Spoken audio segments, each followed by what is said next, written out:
আসসালামু আলাইকুম ওয়া রাহমাতুল্লাহি ওয়া বারাকাতুহু। সম্মানিত শেখ, ওয়ালাইকুম আসসালাম রহমতুল্লাহ বরকাত। শেখ আমি সিলেট থেকে বলছি। বলেন। আমার প্রশ্ন হচ্ছে ভোট নিয়ে। সামনেই তো হুম। বাংলাদেশে ভোট জি। আমরা দিব ইনশাল্লাহ। আমরা হুম। কি এই ভোটটা কি দিতে পারবো? বা এই যে গণভোটটাও, যে এই গণভোটটা কি আমরা দিব? আমাদের আশেপাশে অনেক মুসলমানরাই বলে যে আমাদের খেলাফতে মজলিস এই দলটাকে ভোট দেওয়া উচিত। এটা সম্পর্কে কি বলবেন শেখ? যতগুলি দল রয়েছে দল হিসাবে যদি ভোট দেন, একটিও দল কোরআন সন্ন্যার নির্ভেজাল অনুসারী নয়। কথা বোঝা গেছে?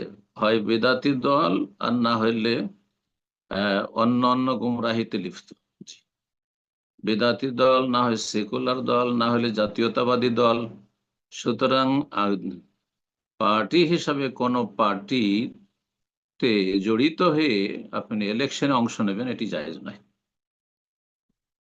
বাকি কথা হলো, ব্যক্তি হিসাবে কোন একজন ব্যক্তি ভালো মানুষ, সে ভালো মানুষ যদি আমাদের সমাজে নেতৃত্ব পায়, তাহলে সমাজে অন্তত জুলম অত্যাচার হবে না, অবিচার হবে না।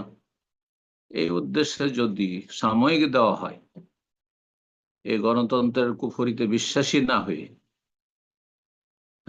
তাহলে অনেক সালাফি ওলামারাই জায়েজ বলেছেন। বিষয়টি বড়ই স্পর্শকাতর। দেশের বিজ্ঞ ওলামা কেরাম যারা সালাফি ওলামা রয়েছেন, তারা এই বিষয়টি সিদ্ধান্ত দেবেন, এটাই বেশি ভালো হবে। আল্লাহ তাআলা আলাম। কিন্তু যেমন যে যে নামগুলি বললেন, এই সমস্ত দলগুলি হয়, যদি ধর্মীয় লেবাসে থাকে তাহলে সেগুলি বিদাতি দল, আর যদি ধর্মীয় লেবাসে না থাকে তো সেগুলি হচ্ছে সেকুলার বা জাতীয়তাবাদী দল।